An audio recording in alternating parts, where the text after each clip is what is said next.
வில்வம் ஆன்மீக அன்பர்கள் அனைவருக்கும் அன்பான வணக்கம். அனைவரும் நலம் தானே? இறையருள் குரு அருளால் எல்லாரும் நல்லா இருப்பீங்க.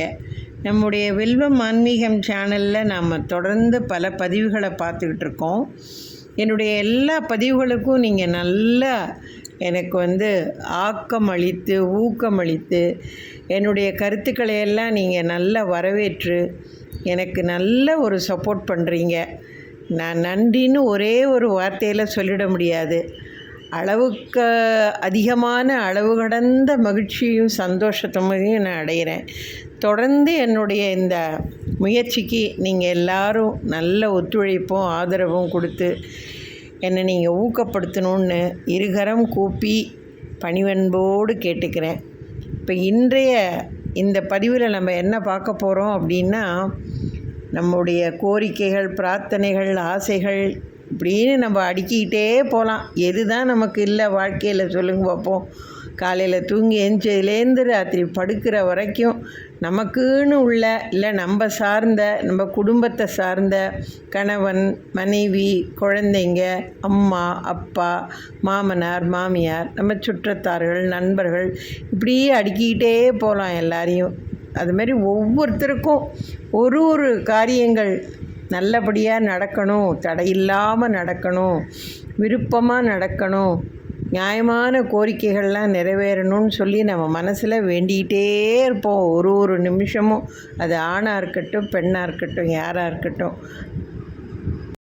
நம்முடைய பிரார்த்தனைகளுக்கும் கோரிக்கைகளுக்கும் லிஸ்ட்டே போட முடியாதுங்க. அது பாட்டுக்கு போயிட்டே இருக்கும், பெரிய லிஸ்ட்டாக. இந்த மாதிரி ஒரு சூழ்நிலையில் நம்முடைய எண்ணிய எண்ணங்களும் சரி, நியாயமான கோரிக்கைகள், பிரார்த்தனைகள், விருப்பங்கள் இது எல்லாமேங்க நல்லபடியாக நடக்கணும் அப்படின்னு நம்ம உடனே யார்கிட்ட போய் கேட்போம்? கடவுள்கிட்ட தான் போய் கேட்போம். அப்பா நீ தாப்பா காப்பாற்றணும், என்னை நல்லபடியாக என்னுடைய ஆசையெல்லாம் நீ நிறைவேற்றி வைக்கணும் அப்படின்னு ஒன்று பற்றியும் நம்ம கடவுள்கிட்ட போய் நம்ம பிரார்த்தனை பண்ணி கையெடுத்து கும்பிடுவோம். அது நம்ம வணங்குகிற எந்த தெய்வமாக வேணாலும் இருக்கலாம். பெருமாளாக இருக்கலாம், சிவன், முருகர், விநாயகர், அம்பாள், இந்த மாதிரி நிறைய வடிவங்களில் தெய்வங்களை நம்ம வழிபடலாம். ஆனால் விநாயகரை நம்ம வழிபட்டோன்னு சொன்னால் நம்முடைய காரியங்கள் எதுவாக இருந்தாலும் அதை உடனே நல்லபடியாக நிறைவேற்றி செய்யக்கூடிய தரக்கூடிய அற்புதமான தெய்வம் யாருன்னு பார்த்தீங்கன்னா விநாயகர் தாங்க. பொதுவாகவே முழு முதற் கடவுள்னு சொல்லுவாங்க. எந்த ஒரு காரியத்தை தொடங்குறதா இருந்தாலும் விநாயகரை நம்ம கும்பிட்டு தொடங்கணும்னு சொன்னால் அந்த காரியம் முழு முதல் வெற்றின்னு சொல்லலாம். வெற்றியும் அடையும். அதுதான் நிதர்சனமான உண்மை, அசைக்க முடியாத உண்மை அது. ஸோ அந்த மாதிரி 1000 தெய்வங்கள் இருந்தாலும் சரி, நம்ம குலதெய்வத்துக்கு அடுத்தபடியாக நம்ம வணங்க வேண்டிய ஒரு தெய்வம் எதுன்னு பார்த்திங்கன்னா அது விநாயகர் தான். அந்த விநாயகரை ரொம்ப ஈஸியாக வழிபடலாங்க. இப்போ சிவன், சுவாமி ஐயப்பன், ஆஞ்சநேயர், இந்த மாதிரி சில தெய்வங்கள்லாம் ரொம்ப அந்த தெய்வங்களுக்கெல்லாம் கட்டுப்பாடு அவசியம், பக்தி ரொம்ப அவசியம், உண்மை ரொம்ப அவசியம், பொய் சொல்லக்கூடாது, ஏமாற்றக்கூடாது. கடவுள்கிட்டெல்லாம் ரொம்ப இந்த சிவன், ஐயப்பன், இந்த மாதிரி சுவாமிகள்கிட்டெல்லாம் ஆஞ்சநேயர் இவங்ககிட்டெல்லாம் பார்த்தீங்கன்னா ஒரு சின்ன தவறு செஞ்சோன்னாலும் அந்த தெய்வங்களுடைய தண்டனைகள்லாம் பார்த்திங்கன்னா ஐயோ நம்மளால் தாங்கவே முடியாது. அவ்வளோ கோவம் நம்மளை அப்படி பயங்கரமாக தண்டிச்சுடுங்க. ஆனால் விநாயகரை பொறுத்த வரைக்கும் பார்த்திங்கன்னா அவர் தொந்தி பிரியர். அதாவது ஒரு சின்ன வெள்ளத்தை கூட வச்சு விநாயகர்கிட்ட நம்ம வேண்டணும்னு சொன்னால் நம்ம வேண்டியதை உடனே நமக்கு முடித்து கொடுப்பாருங்க. அதுவும் என்ன, நம்ம பக்தி உண்மையானதாக இருக்கணும். நம்ம என்ன காரியத்துக்காக விநாயகர்கிட்ட நம்ம வேண்டுறோமோ, நமக்கு என்ன காரியம் நடக்கணும்னு நம்ம வேண்டுறோமோ அது நியாயமான கோரிக்கையாக, நியாயமான விருப்பமாக, உண்மையான விருப்பமாக இருக்கணும். அப்போ தான் அது விநாயகர் உடனே நமக்கு நிறைவேற்றி கொடுப்பாரு. அடுத்தவன் கெட்டு போகணும், அவன் கெட்டு போகணும், இவன் கெட்டு போகணும், இவனுக்கு நல்ல வாழ்க்கையே கிடையாது, இவன் பொண்ணு சரியில்லை, இந்த மாதிரிலாம் ஒரு கீழ்த்தரமான எண்ணங்களோடையும் சிந்தனைகளோடையும் பேச்சோடையும் நடத்தோடையோடையும் இருந்துக்கிட்டெல்லாம் நம்ம போய் கடவுளெல்லாம் கும்பிட்டோன்னு சொன்னால் எண்ணம் போல் வாழ்வுங்கிற மாதிரி நம்ம என்ன நினைக்கிறோமோ அதே தான் நமக்கு திருப்பி பூமராங்காக வந்து நம்மளையே திருப்பி தாக்கும்.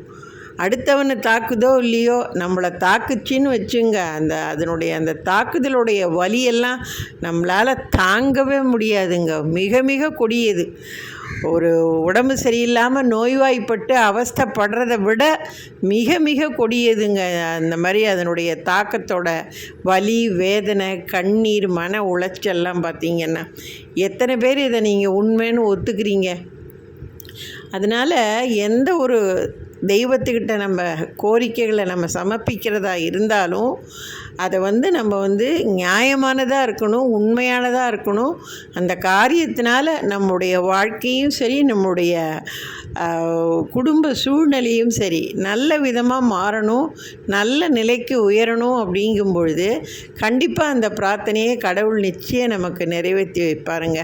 அந்த வகையில் இன்றைக்கி நான் சொல்ல போகிறது, பிள்ளையாரை கெட்டியாக பிடிச்சிக்கோங்க, அவ்வளோதான்.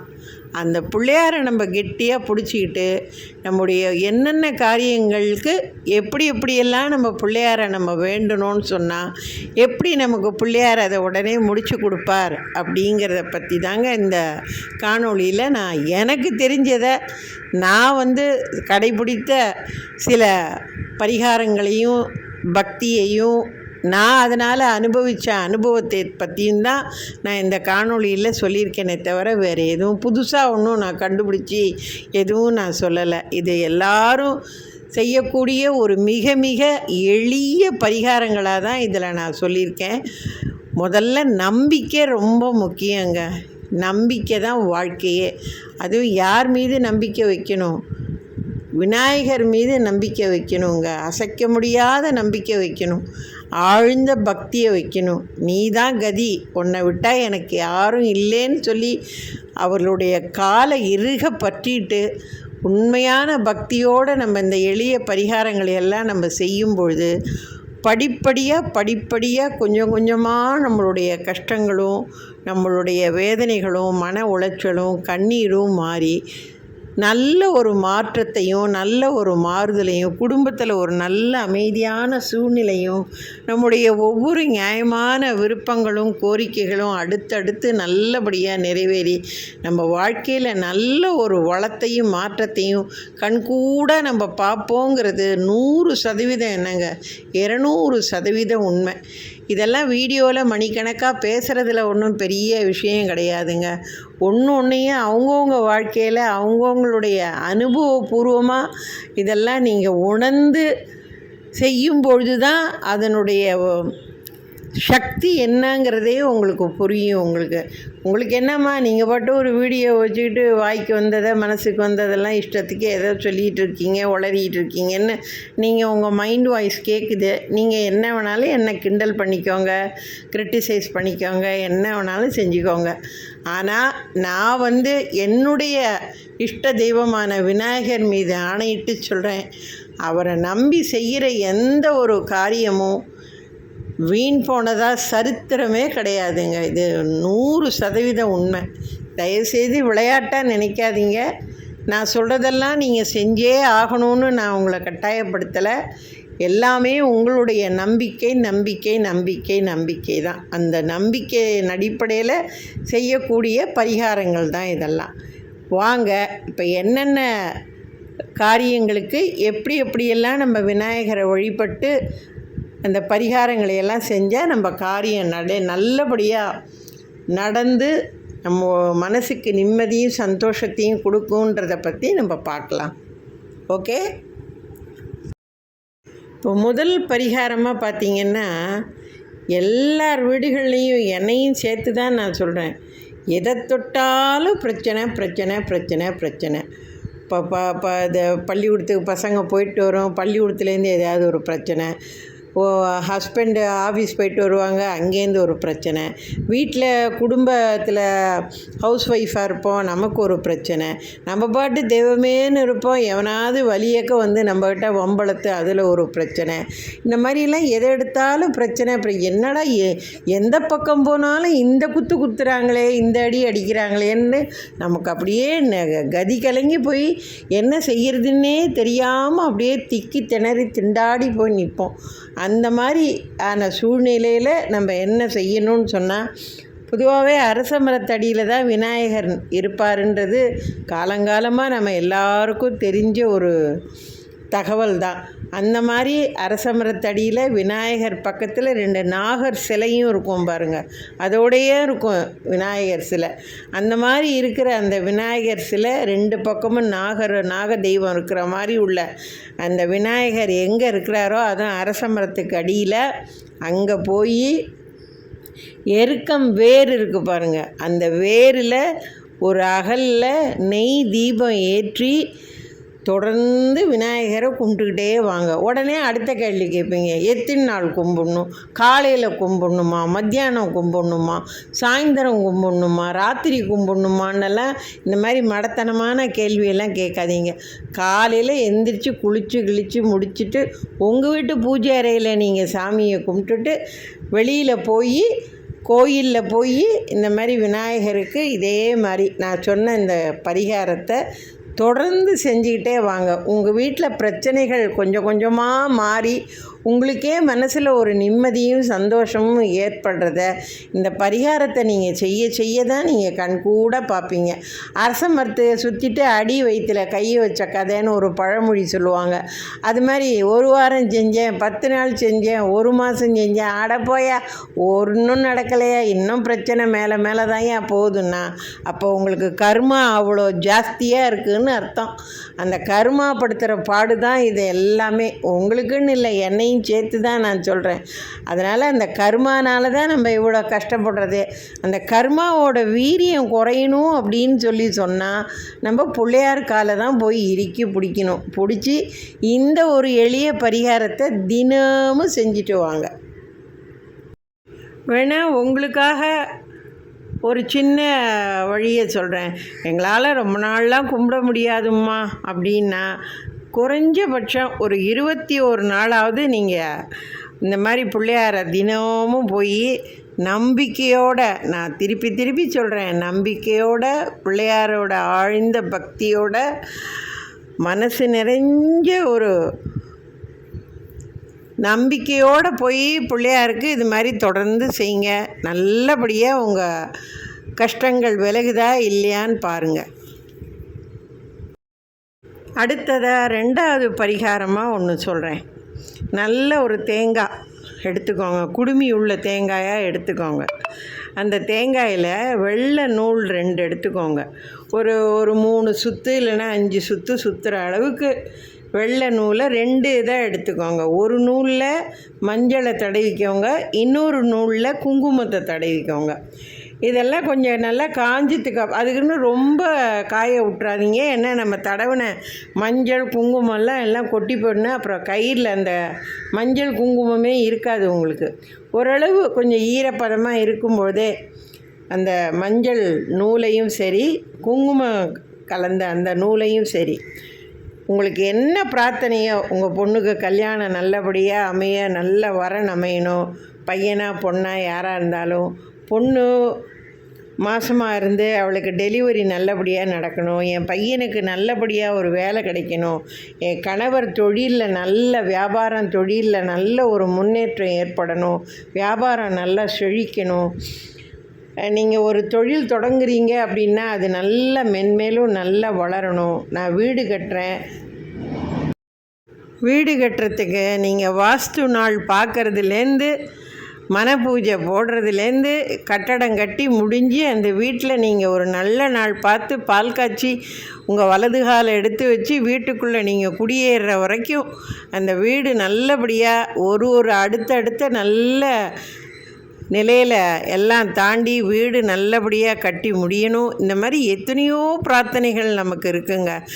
அதில் நீங்கள் எந்த பிரார்த்தனைக்காக பிள்ளையார்கிட்ட வேண்டுறீங்களோ அந்த பிரார்த்தனையை மனசுக்குள்ளே நினச்சிக்கிட்டே அந்த தேங்காயில் இந்த மஞ்சள் நூலையும் இந்த குங்கும நூலையும் நல்லா கட்டிட்டு அந்த தேங்காயை உங்கள் பக்கத்தில் உள்ள விநாயகர் கோயிலுக்கு எடுத்துகிட்டு போய் அதை பூசாரிகிட்ட கொடுத்து அல்ல ஐயர்கிட்ட கொடுத்து விநாயகர் பாதத்தில் வச்சுட்டு நீங்கள் தனியாக ஒரு அர்ச்சனையை பண்ணி விநாயகர்கிட்ட மனமுருக நம்பிக்கையோடு உங்கள் காரியம் எதுக்காக நீங்கள் அதை செஞ்சீங்களோ அந்த காரியம் நல்லபடியாக முடிச்சு கொடு அப்பா விநாயகப் பெருமானே அப்படின்னு வேண்டிட்டு சாமியை கும்பிட்டுட்டு வாங்க.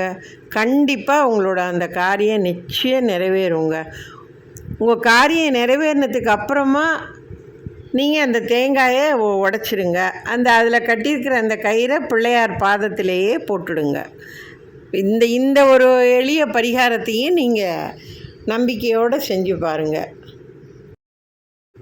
அடுத்த ஒரு எளிய பரிகாரம் என்னன்னு பார்த்தீங்கன்னா, சக்கரவள்ளி கிழங்கெல்லாம் ஆல் டைம் கிடைக்கிற கிழங்கு தான் அதுக்கு ஒன்றும் சீசன்லாம் எதுவும் கிடையாது. இன்னும் சொல்லப்போனால் குறிப்பாக தை மாதத்துலலாம் கொஞ்சம் நிறைய கிடைக்கும் சக்கரவள்ளி கிழங்கெல்லாம். இருந்தாலும் சக்கரவள்ளி கிழங்கை வாங்கிட்டு வந்து ஒவ்வொரு ஞாயிற்றுக்கிழமையில் சக்கரவள்ளி கிழங்கோட தேனையும் கலந்து வேக வச்சுக்கோங்க. சக்கரவள்ளி கிழங்க அதோட தேனை கலந்து காலையில் சுவாமிக்கு விநாயகருக்கு அதை நீங்கள் நைவேத்தியமாக படைச்சி நம்முடைய கோரிக்கை என்ன, நம்முடைய ஆசை என்ன, விருப்பம் என்ன, நம்முடைய தேவைகள் என்ன அப்படிங்கிறத விநாயகர்கிட்ட சொல்லி அது ஒவ்வொரு ஞாயிற்றுக்கிழமையும் அது மாதிரி நீங்கள் காலையில் எந்திரிச்சு குளித்து முடிச்சுட்டு உங்கள் பூஜை அறையில் சுவாமிக்கு ஏதாவது ஒன்று வச்சு நைவேத்தியம் பண்ணுவீங்க இல்லையா?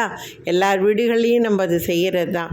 அதுக்கு பதிலாக இந்த மாதிரி ஞாயிற்றுக்கிழமையில் நீங்கள் சக்கரவள்ளி கிழங்கையும் தேனையும் கலந்து பிரசாதமாக விநாயகருக்கு வச்சு கும்பிட்டுட்டு வந்து பாருங்கள். அப்புறம் பாருங்கள், நீங்களே கமெண்ட்டில் சொல்லுவீங்க, அம்மா எங்கேருந்தும்மா கண்டுபிடிச்சிங்க இந்த பரிகாரத்தை, சூப்பர் பரிகாரம்மா அப்படின்னு சொல்லுவீங்க. நம்ம நினச்சி பார்க்காத அற்புதங்களையும் அதிசயங்களையும் ஆச்சரியங்களையும் கண்டிப்பாக விநாயகர் பெருமான் நடத்தி காட்டுவாருங்க.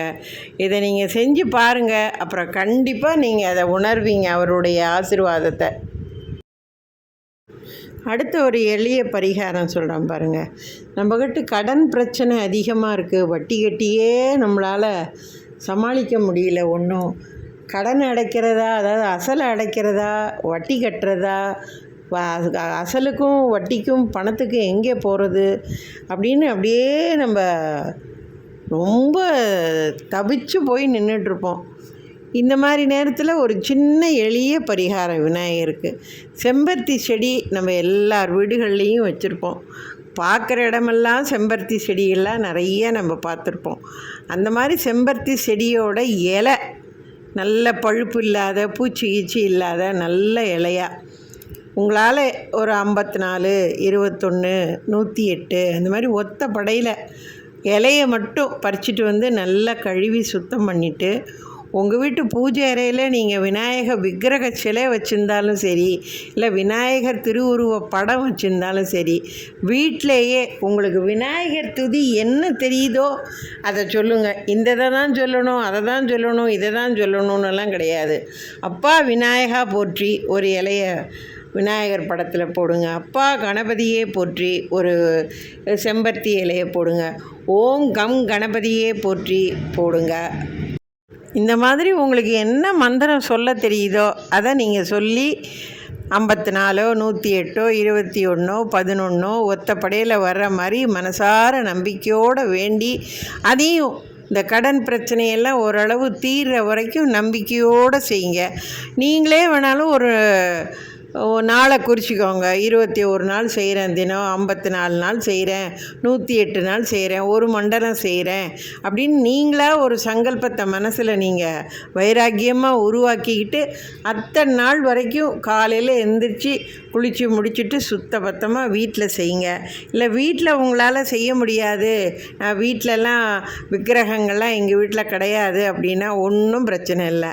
அழகாக அந்த செம்பருத்தி இலையை எடுத்துகிட்டு போய் கொஞ்சம் பூவையும் வாங்கிட்டு போயிட்டு கோயிலில் ஐயர்கிட்டையோ பூசாரிகிட்டையோ சொல்லி எனக்கு இதை விநாயகருக்கு அர்ச்சனை பண்ணி கொடுங்க அப்படின்னு சொன்னால் அருமையாக அர்ச்சனை பண்ணி கொடுப்பாங்க. அது மாதிரியும் நீங்கள் அர்ச்சனை பண்ணி விநாயகரை கும்பிட்டுட்டு வந்தீங்கன்னு சொன்னால் சீக்கிரம் உங்கள் கடன் பிரச்சனை தீர்ந்து படிப்படியாக உங்கள் வாழ்க்கையில் நிச்சயம் ஒரு நல்ல மாற்றத்தையும் நிம்மதியும் மன மகிழ்ச்சியும் அடைவீங்க. இதெல்லாம் சொல்கிறத விட நம்பிக்கையாக செஞ்சு பார்த்தா தான் அதனுடைய அனுபவம் உங்களுக்கு தெரியும். அடுத்ததாக ஒரு பரிகாரம் சொல்கிறேன். உங்கள் வீட்டு பூஜை அறையில் விக்கிரகங்கள் வச்சுருந்தாலும் சரி, இல்லை விநாயகர் படம் வச்சுருந்தாலும் சரி, அந்த படத்தெல்லாம் எடுத்து நல்லா தொடச்சி விநாயகருக்கும் அந்த விக்கிரகங்களையும் எல்லாம் நல்லா தொடச்சி, அந்த படமாக இருக்கட்டும் விநாயகராக இருக்கட்டும், அதை ஒரு மனையில் நல்லா சுத்தபத்தமாக உங்கள் பூஜை ரூமையும் சேர்த்து தான் சொல்கிறேன், நல்லா சுத்தப்படுத்தி இந்த விநாயகர் சிலையையும் சரி விநாயகர் படத்தையும் சரி நல்லா சுத்தம் பண்ணி அதுக்கு மஞ்சள் குங்குமம் சந்தனம் எல்லாம் அழகாக வச்சு பூ என்ன உங்களுக்கு கிடைக்குதோ எந்த பூவாக இருந்தாலும் சரி அந்த பூவை அந்த விநாயகர் சிலைக்கோ இல்லை படத்துக்கோ நல்லா சாத்திட்டு நல்லா ஊதுபத்தி எல்லாம் ஏற்றுங்க. விளக்கு ஏற்றுறதுல புது விளக்காக ஒரு அகல் விளக்கு வாங்கிக்கோங்க. இல்லை நீங்கள் வீட்டில் யூஸ் பண்ணுற விளக்கே இருந்தாலும் அதை நல்லா சுத்தமாக கழுவிட்டு அதை கூட நீங்கள் ஏற்றலாம். புது அகல் விளக்குன்னா நீங்கள் அதை அடிக்கடி மாற்றணுங்கிற அவசியம் இல்லை. அதுக்காக நான் சொன்னேன். ஒரு அகல் விளக்கு வாங்கிட்டு பஞ்சு திரியோட வெட்டி வேறு நாட்டு மருந்து கடையில் கிடைக்குங்க. இந்த வெட்டி வேரை ஒரு 5 ரூபாய்க்கு கொடுங்க 10 ரூபாய்க்கு கொடுங்கன்னாலே நல்லா ஒரு கை நிறைய கொடுப்பாங்க. அந்த வெட்டி வேரை வாங்கிட்டு வந்து அந்த வெட்டி வேரோட இந்த திரியையும் சேர்த்து அந்த அகல் விளக்கில் நெய் ஊற்றி விளக்கை ஏற்றணும். பிள்ளையாருக்கு ஏற்றிட்டு தூப தீப ஆராதனை காமிச்சிட்டு என்ன நெய்வேத்தியம் உங்களால் முடியுமோ, என்ன பாயசம் செய்கிறீங்களா உங்கள் சமத்து செய்யுங்க. சக்கரை பொங்கல் பண்ணுறீங்களா பண்ணுங்கள், கொழுக்கட்டை பண்ணுறீங்களா பண்ணுங்கள். ஐயோ இதெல்லாம் எங்களுக்கெல்லாம் செய்ய நேரம் இல்லைம்மா, எங்களாலெல்லாம் முடியாதுமான்னா ஒன்றும் வேணாம். ஒரு திராட்சை கல்கண்டு பேரிச்சம்பழம் இல்லை வாழைப்பழம் ஆப்பிள் இந்த மாதிரி என்ன உங்களுக்கு முடியுதோ நெய்வேத்தியம் இல்லை ஒன்றும் இல்லையா சாதம் பருப்பு இது கூட போதும். இந்தமாரி முடிஞ்ச நெய்வேத்தியத்தை பிள்ளையாருக்கு நெய்வேத்தியம் பண்ணுங்கள். அடுத்தது ஏலக்காய், பச்சை ஏலக்காய் பச்சை பச்சேன்னு இருக்கணும். வீட்டில் காஞ்சி போனது சமையல் அறையில் யூஸ் பண்ணது பூச்சி வந்தது இந்த மாதிரி ஏலக்காயெல்லாம் யூஸ் பண்ணக்கூடாது. கடையிலேருந்து நல்லா பச்சை பச்சேன்னு ஏலக்காயை வாங்கிட்டு வந்து ஒரு ஊசி நூலில் இப்போ நான் சொல்கிற இந்த பரிகாரத்தை வந்து நீங்கள் 7 நாள் செய்யணும் தொடர்ந்து. பெண்கள் செஞ்சால் ரொம்ப விசேஷம். பெண்களுக்கு மாதவிடாய் காலம்லாம் வரும், அதெல்லாம் மனசில் வச்சுக்கோங்க. அதனால் ஒன்றும் மாதவிடாய் ஆரம்பிக்கிறதுக்கு முன்னாடியோ இல்லை முடிஞ்சதுக்கு அப்புறமோ தான் நீங்கள் செய்யணும். நீங்கள் செய்யும்போது நடுப்புற மாதவிடாய் வந்து தடைப்பட்டு போச்சுன்னா திருப்பி முதல்லேருந்து தான் நீங்கள் ஆரம்பிக்கணும். அதனால் உங்களுடைய நாட்களை நீங்கள் கவனத்தில் வச்சுக்கிட்டு முன்னாடியோ பின்னாடியோ கரெக்டான ஒரு நல்ல நாளாக தேர்ந்தெடுத்துங்க. விநாயகருக்குரிய நல்ல நாளாக தேர்ந்தெடுத்துக்கிட்டு அன்னைக்கு வீட்டில் பூஜை அறையில் நான் சொன்ன மாதிரி இந்த மாதிரி எல்லாம் ரெடி பண்ணி விளக்கு ஏற்றிட்டு ஏலக்காய் சொன்னேன் பார்த்தீங்களா, அந்த ஏலக்காயில் முதல் நாள் ஒரு ஏலக்காயை ஊசி நூலில் கோத்து ரெடியாக வச்சுங்க. கும்பிட்டுட்டு அன்னைக்கு சாமியை கும்பிட்டு முடிச்சிடுங்க. உங்கள் பிரார்த்தனை என்ன வேணாலும் இருக்கலாம். மெயினாக கடன் பிரச்சனை, பெண்களுக்கு வந்து திருமணம் நல்லபடியாக முடியணும், ஆணாக இருந்தாலும் பெண்ணாக இருந்தாலும் குழந்தை பாக்கியம், வியாபாரம் தொழில் எதுனாலும் இருக்கலாம், உடல் ஆரோக்கியம்னு. ஆனால் ஒன்று நீங்கள் எதுக்காக வேண்டுறீங்களோ அதை ஒன்று மட்டும்தான் வேண்டணும். நமக்கு 10 பிரார்த்தனை இருக்குன்னா 10 பிரார்த்தனையும் வேண்டக்கூடாது. என் பையனுக்கு நல்ல வேலை கிடைக்கணுன்னா அதுக்கு மட்டும் வேண்டணும், என் பொண்ணுக்கும் பையனுக்கும் நல்ல வரன் அமையணுன்னா அதுக்கு மட்டும் வேண்டணும், எனக்கு வந்து என் கணவருக்கு நல்ல ஆரோக்கியம் வேணும்னா அதை மட்டும் வேண்டணும், என் குடும்பத்தில் நிம்மதி வேணும்னா அதை மட்டும் வேண்டணும். அந்த மாதிரி என்ன எதுக்காக நம்ம வேண்டுறோமோ அதை மட்டும் மனசில் நம்ம சங்கல்பம் பண்ணிக்கிட்டு ஒரு நாளும் அது மாதிரி 7 நாள் ஒரு வாரம் நீங்கள் வந்து கும்பிடணும். ஒவ்வொரு நாளும் ஒரு ஏலக்காயை கோத்திங்கன்னா 7 நாளைக்கு 7 ஏலக்காய் வந்துடும். அந்த ஏலக்காயை அப்படியே மாலையாக கட்டி நீங்கள் படம் வச்சு கும்பிட்டாலும் சரி விநாயகர் சிலை வச்சு கும்பிட்டாலும் சரி அதில் அந்த ஏலக்காய் மாலையை அந்த விநாயகருக்கு சாத்திடுங்க. விளக்கில் திரி ஏற்றும்போது அந்த பஞ்சு திரியோட வெட்டி வேரை சேர்க்கணும்னு சொன்னேன் இல்லையா? நீங்கள் கடையிலேருந்து வாங்கிட்டு வந்த அவ்வளோ வெட்டி வேரையும் சேர்த்துடக்கூடாது. ஒரே ஒரு வேர் இல்லை ஒரு ரெண்டு வேர் அப்படியே சின்னதாக பிச்சு அந்த பஞ்சு திரியோடு அதை சேர்த்து நல்லா சுருட்டி விட்டு எப்படி விளக்கில் நம்ம திரி போட்டு ஏற்றுவோமோ அது மாதிரி ஏற்றணும். நான் வெட்டி வேரை சேர்த்து ஏற்ற சொன்னேன்னு சொல்லிட்டு வெட்டி வேர் ஃபுல்லாக விளக்கில் போட்டுறாதீங்க, ஏற்ற முடியாது. ஓகே? அந்தமாரி அந்த ஏலக்காய் மாலையாக 7 நாள் முடிஞ்ச உடனேயே நீங்கள் விக்கிரகம் வச்சு வழிபட்டால் அந்த விநாயகருக்கும், படத்தை வச்சு வழிபட்டிங்கன்னா அந்த விநாயகர் படத்துக்கும் போட்டு தூப தீப ஆராதனையெல்லாம் காமிச்சு உங்கள் பிரார்த்தனையை நல்லபடியாக விநாயகர்கிட்ட வேண்டிக்கிட்டு இந்த பிரார்த்தனையை முடிங்க. எப்பேற்பட்ட தடைகளாக இருந்தாலும் சரி, தடைப்பட்ட காரியங்களாக இருந்தாலும் சரி, என்ன காரணம்னு தெரியாமலேயே நம்ம தள்ளி போகிற எந்த காரியங்களாக இருந்தாலும் சரி, கண்டிப்பாக இந்த 7 நாளைக்குள்ளே நிச்சயம் அந்த விநாயகப் பெருமான் உங்களுக்கு ஒரு நல்ல வழியை காட்டுவார். யார் மூலயமாவது உங்களுக்கு ஒரு நல்ல செய்தியை கொண்டு வந்து கொடுப்பாரு. இல்லை நல்ல வரன் அமையறதுக்கு பொண்ணு வீட்டிலேருந்தோ மாப்பிள்ளை வீட்டிலேருந்தோ நல்ல செய்தி வரும். கணவருடைய உடல் ஆரோக்கியத்தில் பார்த்திங்கன்னா நல்ல முன்னேற்றம் இருக்கும். வியாபாரம் தொழிலெல்லாம் பார்த்திங்கன்னா திடீர்னு நல்ல ஒரு வளர்ச்சியும் ஒரு லாபமும் கிடைக்கும். இப்படி எல்லாம் பார்த்திங்கன்னா ஒரு நல்ல செய்தியாக நம்ம காதில் வந்து விழும். கண்கூட நம்மளும் வீட்டில் ஒரு நல்ல மாற்றங்களை எல்லாம் நம்ம கண்கூட நம்ம பார்க்கலாங்க. இதெல்லாம் படிப்படியாக தான் ஒன்று நடக்குமே தவிர, இன்றைக்கி பூஜையை கும்பிட்டுட்டு இன்றைக்கி மந்திரத்தை சொல்லிவிட்டு இன்றைக்கி கோயிலுக்கு போயிட்டு இன்றைக்கி எல்லாம் செஞ்சுட்டு ஒரே நாளையிலே எதுவும் உடனே நடக்காதுங்க. உங்களுடைய பக்தியும் நம்பிக்கையும் தான் இதில் 100% முக்கியமானது. அதை மனசில் நல்லா ஆழ பதிய வச்சுக்கோங்க. அடுத்ததுங்க, தினமும் வீட்டில் பூஜை அறையிலையும் சரி, இல்லை நீங்கள் கோயிலுக்கு போகிற வழக்கமாக இருந்தாலும் சரிங்க, கண்டிப்பாக தினமும் இறைவனை ஒரு நாளாவது நம்ம நேராக கண் குளிர, மனம் குளிர, எண்ணம் குளிர, சிந்தனை குளிர கையெடுத்து தினமும் கும்பிட்டு நமக்கு என்ன மந்திரங்கள் தெரியுதோ, ஒன்றுமே இல்லைனாலும் அப்பா பிள்ளையாரப்பா என்னையும் என் குடும்பத்தையும் நல்லபடியாக காப்பாற்றுப்பான்னு மனசார வேண்டிக்கிட்டு நம்மளால் என்ன முடியுதோ ஒரு சின்ன நெய்வேத்தியத்தை விநாயகருக்கு படைச்சிட்டு அவனை தினமும் கும்பிட்டு வீட்டை விட்டு வெளியில் போகணுங்கிற அந்த ஒரு சங்கல்பத்தை கண்டிப்பாக நம்ம எல்லாரும் கடைபிடிக்கணுங்க. இவ்வளவு சொன்னேன். இவ்வளோத்துக்கும் முத்தாய்ப்பாக முதலாக அமையிறது என்னன்னு பார்த்தீங்கன்னா நம்ம குலதெய்வம் தாங்க. குலதெய்வத்துக்கு மிஞ்சின தெய்வம் உலகத்தில் எதுவுமே கிடையாது. நீங்கள் எவ்வளோ தூரம் விநாயகரை கும்பிட்டாலும் இத்தனை பூஜையும் நீங்கள் ஆரம்பிக்கிறதுக்கு முன்னாடி நம்முடைய குலதெய்வத்தை முதல்ல நீங்கள் மனசார நினச்சி கும்பிட்டு, அப்பா என்னுடைய இந்த பரிகாரங்களும் பூஜைகளும் என்னுடைய வழிபாடுகளும் நல்லபடியாக முடிய எனக்கு நீ ஆசீர்வதித்து அருள் புரியணும்ப்பான்னு குலதெய்வத்தை ஃபஸ்ட்டு கும்பிட்டு அவர்கிட்ட ஒரு சங்கல்பம் பண்ணிட்டு தான் நீங்கள் பிள்ளையாருக்கு இவ்வளோதும் நீங்கள் செய்யணும். அந்த மாதிரி நீங்கள் செஞ்சீங்கன்னா தான் உங்களுடைய எல்லா காரியங்களும் நல்லபடியாக வெற்றிகரமாக சிறப்பாக முடியுங்கிறதுல எந்தவித மாற்று கருத்தும் இல்லைங்க.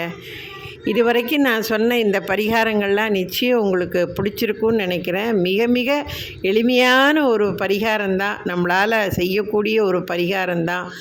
நல்லபடியாக செய்யுங்க. உங்களுடைய பிரச்சனைகள் எல்லாத்தையும் அந்த தும்பிக்கையான் நிறைவேற்றி வச்சு வீட்டில் நல்ல செல்வ செழிப்பையும் மன அமைதியையும் நிம்மதியும் கொடுப்பான்றதில் எந்தவித மாற்று கருத்தும் இல்லைங்க. இதை போன்ற நல்ல பயனுள்ள ஆன்மீக தகவல்களை எல்லாம் நீங்கள் தொடர்ந்து பார்க்கணுன்னா என்னுடைய வில்வம் ஆன்மீகம் சேனலை சப்ஸ்கிரைப் பண்ணிக்கோங்க. ஆல் பெல் சிம்பலை கிளிக் பண்ணிக்கோங்க. என்னோடய எல்லா வீடியோவும் நோட்டிஃபிகேஷன் சிம்பலோடு உங்களுக்கு உடனே வந்துடும். இதை போல் இன்னும் ஆன்மீக தகவல்களை நீங்கள் தொடர்ந்து பார்க்கணுன்னா எனக்கு நல்ல ஆதரவு கொடுங்க. உன்னுடைய சந்தேகங்கள் கேள்விகளை எல்லாம் கமெண்ட் செக்ஷனில் சொல்லுங்கள். எனக்கு தெரிஞ்ச தகவல்களை, சரியான தகவல்களை, உண்மையான தகவல்களை உங்களுக்கு நான் பதிலாக கொடுக்குறேங்க. எனக்கு நல்ல ஆதரவு கொடுங்கங்க. அடுத்த ஒரு சிறப்பான ஆன்மீக தகவல்களோடு உங்கள் எல்லாரையும் நான் சந்திக்கிறேங்க. நன்றி, வணக்கம், வாழ்க வளமுடன்.